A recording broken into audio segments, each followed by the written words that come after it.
Hi friends, எல்லோரும் எப்படி இருக்கீங்க? இன்றைக்கி சஷ்டி விரதம் 6ஆம் நாள் நல்லபடியாக தொடங்கிருச்சு. காலையிலே சீக்கிரமாக எழுந்து சாமி கும்பிட ஆரம்பிச்சிட்டேன். இந்த 5 நாளும் எங்கள் வீட்டில் வச்சு தான் பூஜை பண்ணிகிட்டு இருந்தேன். இப்போ அந்த 6ஆவது நாள் எங்கள் அம்மா வீட்டுக்கு தான் வந்திருந்தேன்.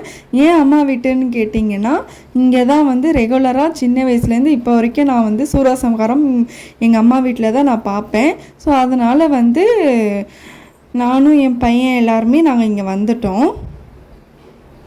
இன்றைக்கி என் முருகனுக்கு எந்த படையிலையும் வச்சு நான் ஃபுட்டு எடுத்துக்கல. நான் இன்றைக்கி ஈவினிங் தான் சூரசம்ஹாரம் முடிச்சிட்டதுக்கப்புறம் நான் ஃபுட்டு எடுத்துக்கலாம் அப்படின்ட்டுருக்கேன். என் முருகனை கும்பிட்டுட்டு கந்த சஷ்டி கவசத்தை தான் நான் படிச்சிட்ருந்தேன். அதுக்கப்புறம் என் பையன் வந்துட்டான். ஸோ அவனும் அப்படியே ஃபோன் வேணும் கேட்டுக்கிட்டே இருந்தான். இரு பாப்பா இரு, நான் அம்மா படிச்சுட்டு உனக்கு நான் தரேன்னு சொல்லிவிட்டு நான் அப்படியே படிக்க ஆரம்பிச்சிட்டேன்.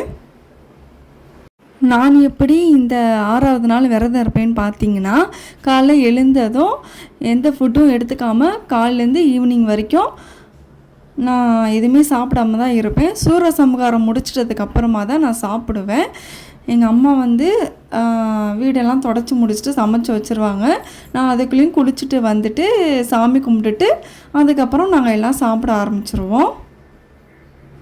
இந்த 6ஆவது நாள் நானும் எங்கள் ஹஸ்பண்டும் சேர்ந்து தான் நாங்கள் சாப்பிடாம இருப்போம். சூரசம்ஹாரம் பார்த்து என் விரதத்தை முடிச்சிருவேன். சூரசம்ஹாரம் நல்லபடியாக நடந்து முடிஞ்சிருச்சு. நான் டிவியில் தான் பார்த்துருந்தேன். சூரசம்ஹாரம் முடிஞ்சதும் எங்கள் அம்மா சமைக்க ஆரம்பிச்சிட்டாங்க. நான் தலைக்கு குளிச்சுட்டு வீடெல்லாம் தொடச்சி முடிச்சுட்டு அப்புறம் என் சாமிக்கு விளக்கேற்றி படையல் வச்சுருந்தேன்.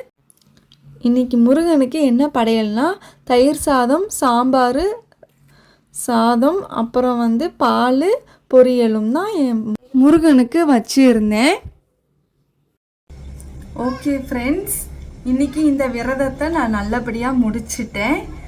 இந்த 6 நாளும் எனக்கு அவ்வளோ நிம்மதியாகவும் சந்தோஷமாகவும் இருந்துச்சு. என் முருகனை நான் நல்லபடியாக வேண்டி இந்த விரதத்தை நான் முடிச்சிருக்கேன். இந்த வீடியோ உங்களுக்கு பிடிச்சிருந்தா லைக் பண்ணுங்கள், கமெண்ட் பண்ணுங்கள், மறக்காமல் சப்ஸ்கிரைப் பண்ணுங்கள். அப்படி பெல் ஐக்கானும் கிளிக் பண்ணிடுங்க. வெற்றிவேல் முருகனுக்கு அரோஹரா.